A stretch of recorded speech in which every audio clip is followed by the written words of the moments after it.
Folks, I have 7 o'clock, so I'm going to go ahead and call to order this September 10, 2024 meeting of the Board of Commissioners of the Town of White Lake. And I would ask, first of all, that you bow your heads for the invocation. Dear Lord, I wish to thank you for giving us the opportunity to gather here this evening to discuss the business of this town. We ask that you guide and direct us as we attempt to do your will and to do those things that are in the best interest of the citizens of this town. These things we ask in Christ's name. Amen. We always begin each meeting with a pledge of allegiance. I would ask Commissioner Suggs, if you would, to lead us in the pledge.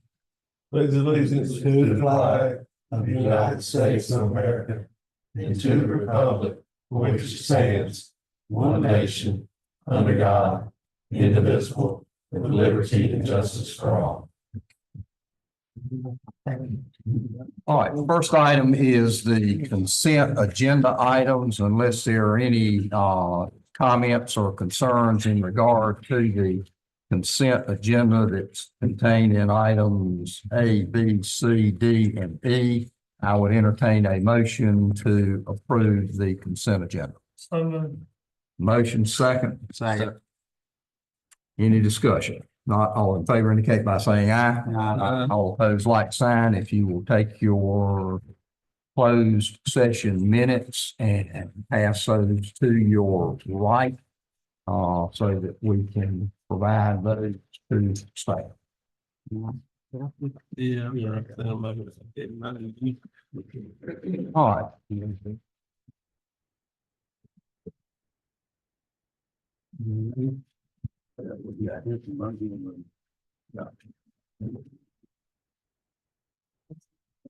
All right, next is the administrative matters, and that is under item 2. Sean, I would ask if you would please to take the administrative matters in section A and review those. Yes, sir. For the first administrative matter, it's the White Lake report to the town board from Dr. Lawrenson. And in this month's report, Dr. Lawrenson provides a couple of updates in reference to the lake. First update being the clarity of the lake improving in August, and temperatures have come down a bit in the lake compared to July, which she attributes to the high rainfall earlier in August. At the Lake Place condo, she does add a couple of photos that show rooted vegetation that's typically found in deeper portions of the lake that's rooted and growing along their shoreline. And you'll see in these two images on the screen here and on page 2 of the report that she's speaking in particular about spike rush, which is a form of vegetation normally found growing in the deeper portion of the lake that is sometimes seen within fragments that are floating on the surface of the lake. And she also talks about the gelatinous balls here that are containing cyanobacterial cells, that's photo 2, that are typically found growing in the deep parts of the lake as well. She does mention though that this is something that was observed the same time as last year, and she has some information on how they are important to the life system of the lake, particularly in the form of the competition for nutrients that take place within the lake. On page 3 of her report, you see that there is a 6-year lake level graph. She notes that the lake level high observed over the 6 years came in 2024 and last month actually at 65.4 feet above sea level, where the 6-year low came in 2021. Those are the noted on the graph there. But in terms of this year's 6-year high that was recorded, you'll see about halfway down some big rain events during this time period, but I want to call your attention to Tropical Storm Debby, which took place August 7th and August 8th of 2024. For that just 24-hour period, we recorded a 10-inch rain, and over a 10-day period there, we actually recorded 19 inches of rain. So you can begin to understand how much the lake needed some rain and also how big of an effect that rain had on the lake level. The 2024 high, for instance, was recorded August 12th, and the 2024 low was recorded July 5th. On page 4 of the report, she has several items from the 2023 White Lake Monitoring Report. And the first item with the graph associated with it is showing some explanation of why the lake is typically more clear in May. And she attributes that to the phytoplankton in the water column being low as the community of algae species changes basically from one type to another, which tends to dominate in the cooler months to others as summer progresses. And then the last 14 bullet points listed in the report on pages 4, 5, and 6 are scientific information pertaining to White Lake. And I do want to point out, she did ask me to relay to the public and to the board that the entire White Lake monitoring report can be found on White Lake Watch website. If there are no questions, Mayor, that's the lake manager update for this month. I got something on this. I don't know if we can do it quarterly or maybe twice a year. It'd be nice if we could have her come to do like a Q&A, because there's a lot of information to digest. It'd be nice if she would come to present it, and maybe the public will know. So there are some questions. So if we can't do it quarterly, I like at least maybe the spring of the year, the fall of the year, kind of recap. As I said, I can read this and it don't mean a whole lot, my unscientific mind. But if that's something we can work towards, I'd appreciate it. Sure, we can certainly ask her to do that. I don't know if we can get it quarterly, but I think that's a good idea. I think it'd be good to bring her down to respond to some questions. Anything else? Yeah, Sean?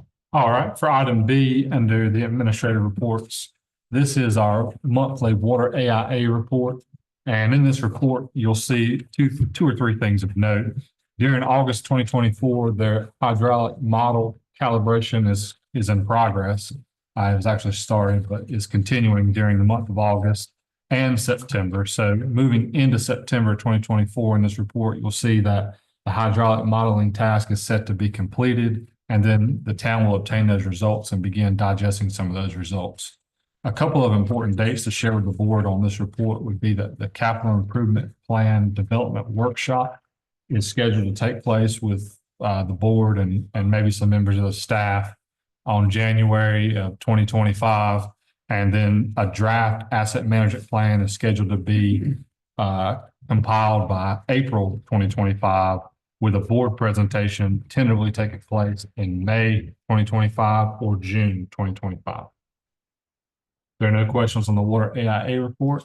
I did want to mention very briefly in item C, or item 3, excuse me, Lumber River Council of Government Strategic Plan Project. Just as a reminder to the board, that meeting is taking place September 26th at 6 p.m. and there will be dinner provided, if you'll mark that on your calendar. For item 4, mosquito abatement, I was discussing some with our Public Works Director, Kevin Taylor, and our resident mosquito expert, Bill Stafford. And they wanted me to give the board a brief update on mosquito abatement, but also wanted me to share a couple of tips and tricks that they suggested to the public and to the board so that we as a community had a little better information moving forward on the mosquitoes, particularly if we get another big rainfall or another storm that comes through. As information to the board, the town is spraying twice a day, typically dusk and dawn. Sometimes that varies, but always around dusk or dawn. Sometimes, like I said, both. But spraying, as our aforementioned mosquito expert points out, is really the last effective form of treatment. There's many forms of preventive measures that can take place, and I just want to share a couple of those briefly with you and to the public. Of course, a mosquito repellent with DEET is a good idea when you're outdoors, although it was pointed out to me, and I do want to make note that you should read the packaging before you administer any type of repellent on children. Of course, wearing long sleeves and long pants outdoors first thing in the morning or at dusk is typically or can be a good idea. Make sure doors and screens on houses are in good working order so mosquitoes don't come in the house. Pour out any standing water that can collect in places such as flower pots, old tires, and animal water bowls that may be outside. And lastly, one thing that Bill and Kevin have been working towards is kind of starting to put together an integrated pest management program to focus on pest prevention, pest reduction, and the elimination of the conditions that were just mentioned briefly that lead to the infestation. So as we continue to go through this and we continue to report documentation of mosquito problems, I will report back to the board and to the public as we bring more updates and bring more ideas of how we can both prevent and continue working towards elimination of spraying and other methods. If there are no questions on mosquito abatement, the last project update is not listed in. Question. Okay. Can the town buy those little donut things that they used to have? So we do have some biscuits. I believe biscuits is what I've heard them referred to. I need some of those. And My neighbors on either side have estuaries and they're pretty deep right now. so if you'll let me know if there's any requests, or certainly you can reach out to Kevin Taylor, our Public Works Director. We do have some of those in stock. Okay. Thank you for bringing that up. I forgot to make mention of that. Any more questions on mosquito abatement? The last update I wanted to share with the board contains a project that we worked on Friday afternoon with North Carolina State design landscape architect team, and there were members of the community, there were planning board members, and Commissioner Holly was present. I do want to say thank you to Hope for letting us use her transportation and driving us around. That was a good thing to have everybody together as we went around town. But briefly to the board, we hosted several members of the North Carolina State landscape architect team and took them around town, both to the existing path as well as potential parts of the path that have not been developed or designed at this point. And we went to the section of the path that we've designed and been working on as a grant application up until this point. So what we're going to try and do moving forward is design one basically path, complete the path in terms of design, and submit an application for that grant so that we can hopefully have a more competitive application moving forward in terms of costs associated with the path and feasibility of different programs that would be applicable to looking for multi-use path funding. And I do want to thank Commissioner Holly for hosting us at her house and a very delicious lunch, as well as very good conversation on the lakefront. Kimbo gets the credit for lunch. You did good, Dean. So kind of a scattered update, but just in summary, we're working on finishing the multi-use path in its entirety from a design standpoint and reapplying to different grant programs that we hope will be a more competitive application. So if there are no questions, Mayor, that concludes the project update for this month. Does that mean you'd look at something other than the second phase, going to a different area to maybe look for grants, or? So that would be including phase two at this point, finishing that project. Okay. I think the team from the state is going to give us a vision for the entire, all the way around the lake.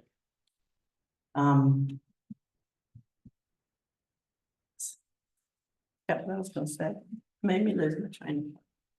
I'll get back to it. Well, this is very early on, and I'll have a better update, perhaps with a little more information next month as that project gets off the ground and gets moving forward. And I remember Working with Grace the team. from North Carolina Economics suggested that we involve the county more on things on the trail to get more buy-in from the county.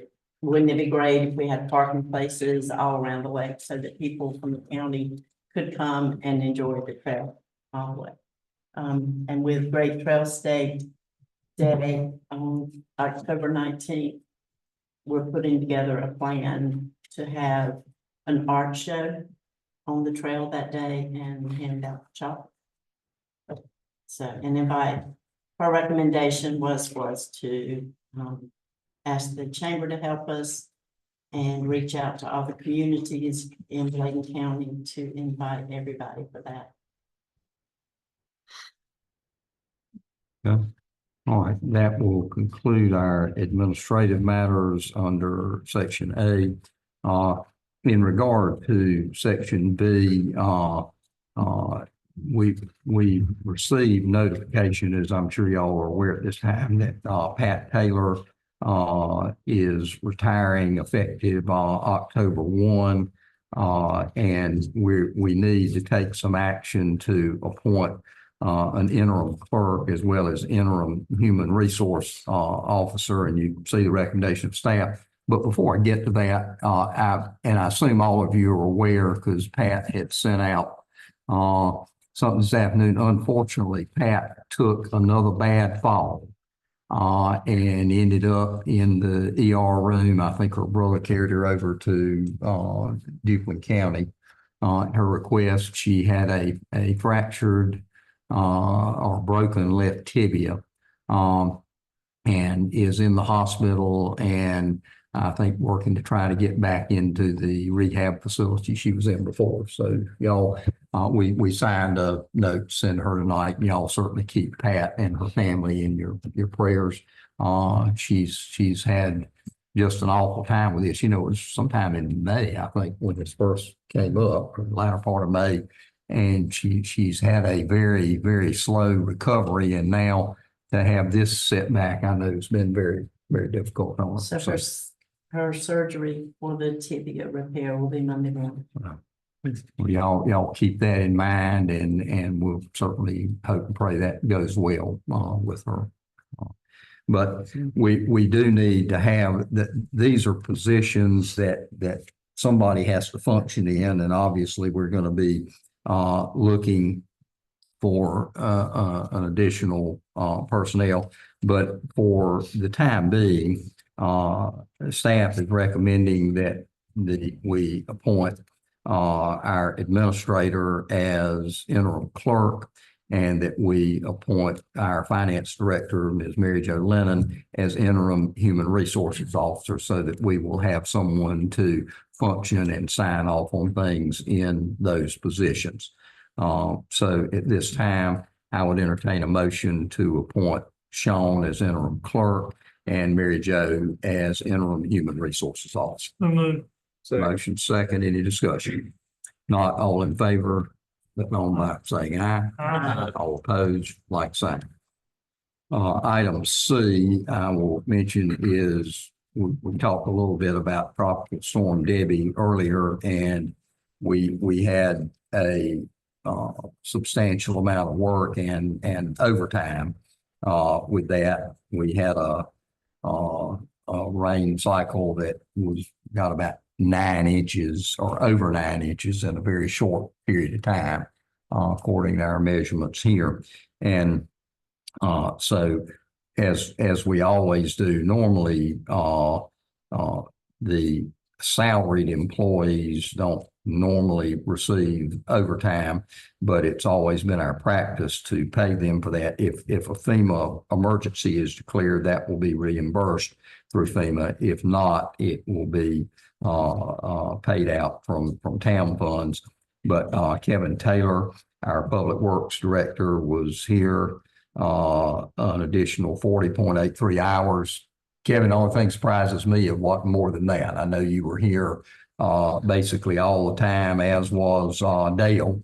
And Dale, we appreciate y'all doing that. I know it was difficult work under difficult circumstances, and I can't tell you how much we appreciate y'all staying on top of that and putting in the time and effort that you did. And Sean Martin was over here helping some with the coordination on that, and had 8 hours of overtime above and beyond what his normal hours are. And the total compensation is $6,052.62. And staff's recommending council approve the storm pay to be paid out of the next payroll cycle. Again, we'll see if there's any reimbursement and let you know on that if there is. So I would entertain a motion to approve that overtime pay for the Tropical Storm Debby emergency work that was done. Motion second. I got a discussion. Sorry, is there a second? Yeah. Okay, Second. All right. Now, any discussion? Yeah, I want to thank everybody, and they deserve every penny of it, but being there and leaving their families and being here for the citizens of White Lake. Also, I'd like to thank Jake and Dean. They were involved pretty heavily, and thank Wolfpack for being here around the clock, trucking. As long as I've been on this board and lived here, I've never seen what I saw or witnessed with this water in our sewer system. And we're gonna have additional expenses, and I hope, Mr. Mayor, you're right, we get some of this FEMA money back. But I would like to hear from Kevin, our department heads maybe next meeting, kind of tell us what our thoughts were, and maybe some avenues we can avoid this type thing again, because I've never witnessed what I witnessed for that period of time with the water being sucked down. You weren't here during Florence. Yes, sir, I was here, Yep. and I didn't see Wolfpack trucking here for 24 hours a day sucking all that water out. It No, went somewhere You, else. you did, and we had Singletary Septic Service. Yeah, but they didn't doing have- it that time. They didn't have the vehicles that these folks had. I've been on this board since 96 and lived here since 70. I hadn't seen water like that before. Well, it was here at that time when we had 36 inches of rain. But that having been said, we'll, be glad we've been looking at that.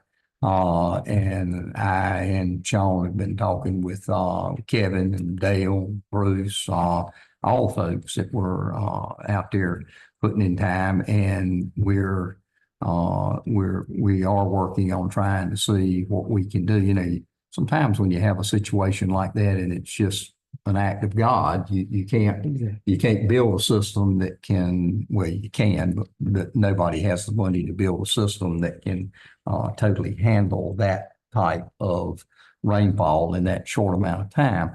But that having been said, I will tell you that we're working on doing everything we can. It's fortunate that we have done the over $4 million in rehab work to our wastewater system, because we eliminated a fairly substantial amount of infiltration and inflow.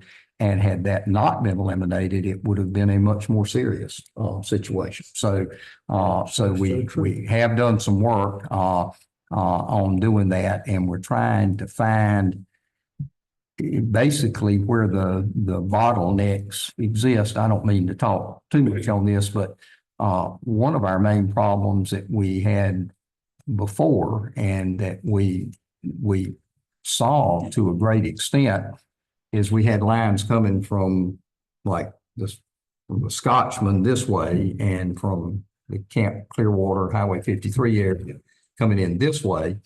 And they met at one pipe that goes into the wastewater treatment plant. And we were getting a bad backup there because we had two substantial flows of water coming in. So that line was basically replaced, and we got a lot more flow that came through it. And what we did at that time too, to help at the wastewater treatment plant, was put in an overflow bypass where we take water out of that pipe, pump it around the screen, the filtering screen, and place that in the wastewater treatment plant. So all of those things we have done, and that did help with it.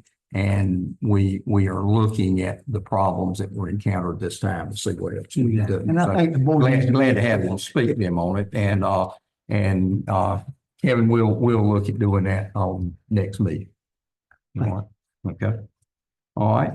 The next matter. Now your discussion for that. Any other discussion on the overtime pay? If not, thank you, Jay. If not, all in favor indicate by saying aye. Aye. All opposed, like sign. Okay. Item D, Sean, if you want Yes, sir. This is a memorandum of understanding with DQ on a 2024 aquatic weed control grant. The town submitted an application for this study of aquatic weeds on White Lake, and was successfully awarded a grant application in the sum of $5,520. There's a 50-50 match associated with this grant, which is not to exceed $2,760. And the primary study for this aquatic study is hydrilla, but of course, if there's anything else picked up at that time, we will be addressing it if applicable. If there are no questions, staff would ask that the board approve the memorandum of understanding as presented. to. All right. Do we have a motion to approve? Second. Motion second, any discussion? All in favor indicate by saying aye. All opposed, like sign. Okay, next are the resolutions and ordinances under section 3. Sean, if you will take those. Yes, sir. Number A is budget ordinance number 2025-07. It deals with our police department in the sum of $6,086. And what this is for equipment, specifically police uniforms and firearm ammunition that was purchased with last year's budgetary funds that was not received by the town until this fiscal year. So we have to move those funds out of last year and account for them in this year's budget. If there are no questions, staff would ask that the board approve budget ordinance amendment number 2025-07 as presented. Do we have a motion? So moved. Second. Motion second, any discussion? Not all in favor indicate by saying aye. Aye. All opposed, like sign. Item B is budget ordinance amendment number 2025-08. This deals with the fire department for $404. This is to reimburse the White Lake Volunteer Fire Department for the purchase of a weather station. If there are no questions, staff would ask that the board approve the budget ordinance amendment number 2025-08 as presented. Entertain a motion to approve. So moved. Second. Any discussion? Not all in favor indicate by saying aye. Aye. All opposed, like sign. Item C is resolution 2025-01. This is a property management policy and it deals with procurement of American Rescue Plan dollars. While the town did not fall under this procurement because of the town utilizing the American Rescue Plan dollars to repay the town back for lost revenue that took place during that time period. These monies that we received for our AIA grant, our asset and inventory grant, were federally tied dollars and therefore we fall under the guidelines of the property management policy. If there are any questions about the policy, I'm happy to entertain them. If not, staff would ask that the board approve resolution 2025-01 as presented. Entertain a motion to approve. So moved. Second. Motion second, any discussion? Not all in favor indicate by saying aye. Aye. Opposed, like sign.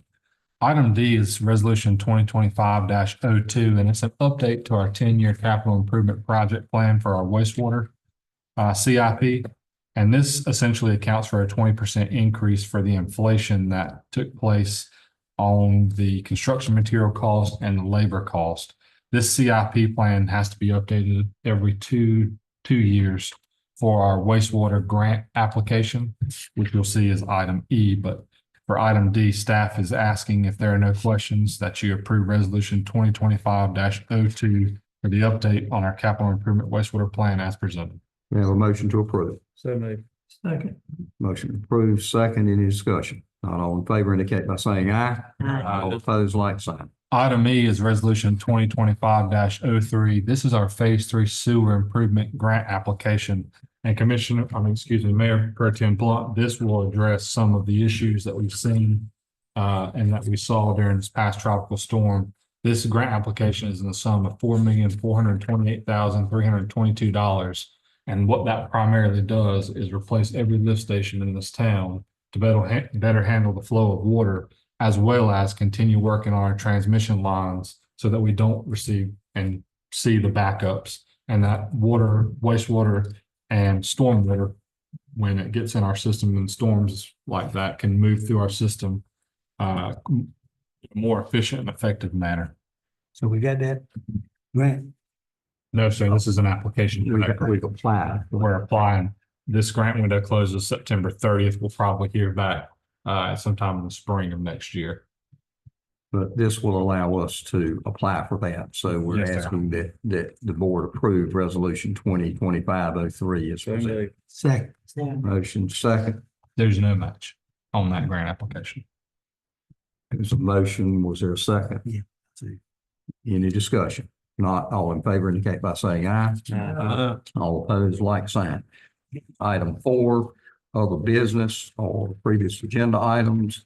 Before I do the departmental briefings and reports, are there any matters briefly that need to be brought to the attention of the board that are not contained on the agenda? If not, on the departmental briefings and reports, those are presented as we normally do under item A, and they're there for review of the board and the town. Item B is Bladen Community College Annual Foundation Dinner. If that is on October 3rd at 6 p.m. at Cape Fear Vineyard and Winery.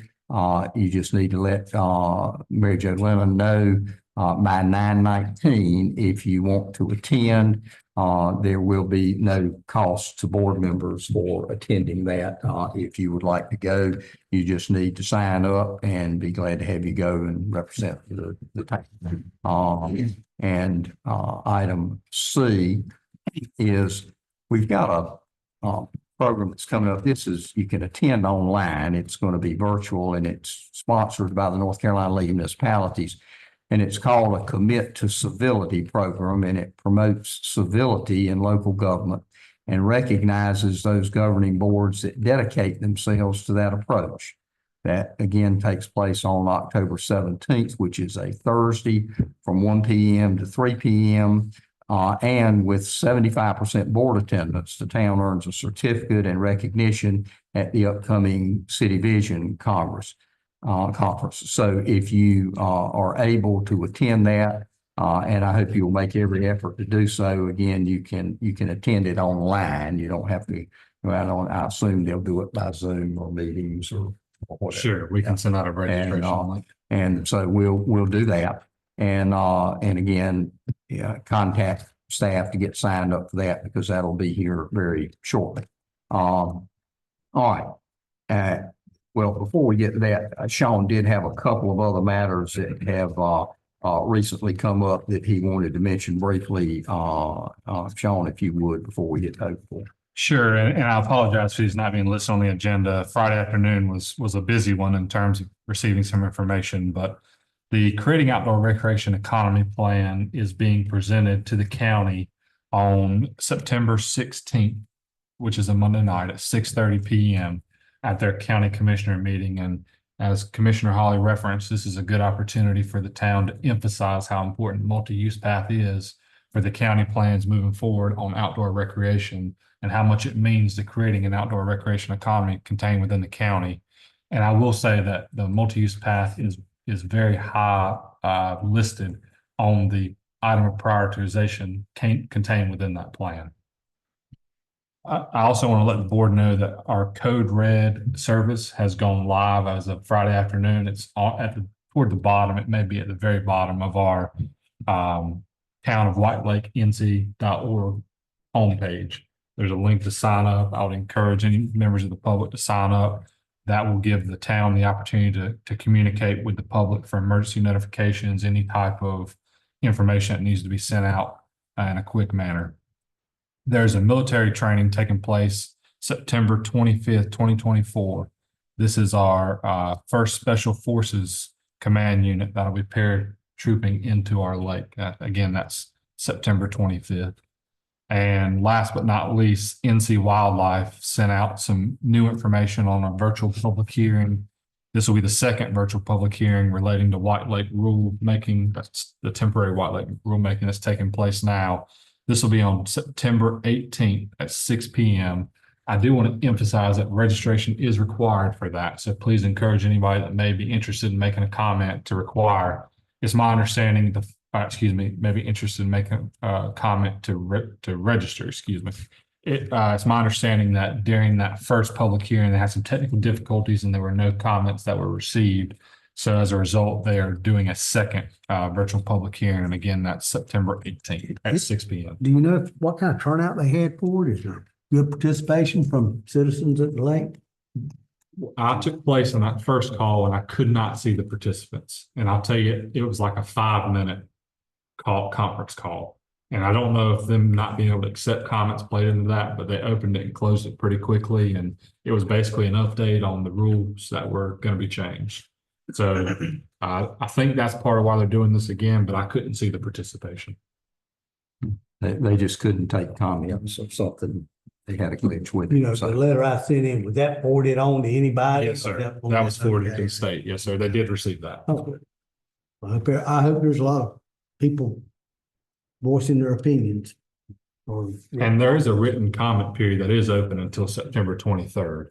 So that's still an option for the public if they're not able to attend the virtual public hearing.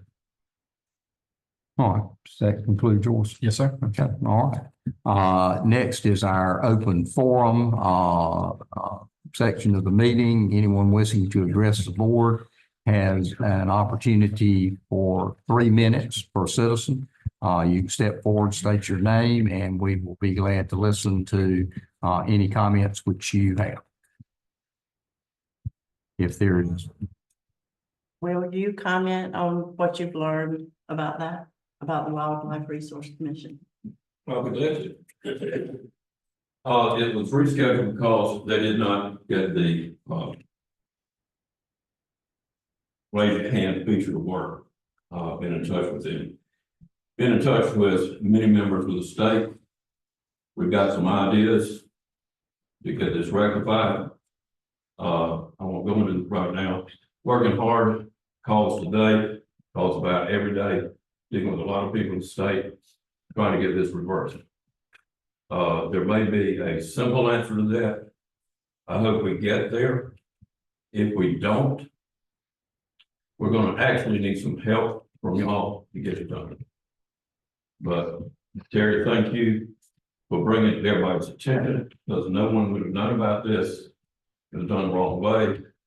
We got wildlife in the middle of things, and hopefully we got a solution that'll be easy working on it every day with a lot of people. And I appreciate you speaking to the people in Raleigh on the behalf of all of the people at White Lake.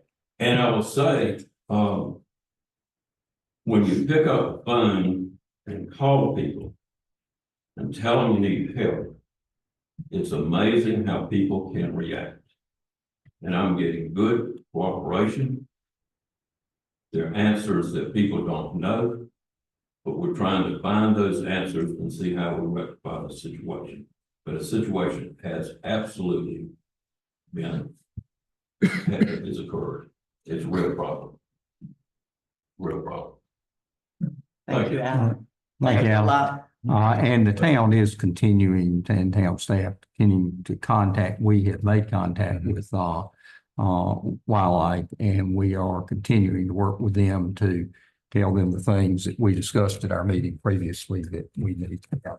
Absolutely. If I may, I'd just like to say, on public record, how wonderful it has been to work with the Wildlife Commission Board, as well as their rulemaking specialist coordinator and our local wildlife agents here. Tremendous response from wildlife. And I would agree with Mr. Pittman's statements from the standpoint of they are actively trying and willing to do anything they can to help us from a standpoint of find the answers and go about doing this and making the changes the right way. Betsy Hayward was who I initially contacted. And there are so many questions that she doesn't have the answer to. And she's sending Alan to all these other people in wildlife to help figure it out, because it could be an easy fix. If we Could be. can, yeah. Yeah. Fingers crossed. Y'all make those public comments on that link and show up at that meeting. I think it's all important. That's very important. Be heard. All right, anyone else? If not, that concludes our meeting for tonight. We appreciate all of you who are attending. And at this time, I would entertain a motion to adjourn. Motion second. Second. Any discussion? Not all in favor indicate by saying aye. All opposed, like sign. Board meeting, that is so soon.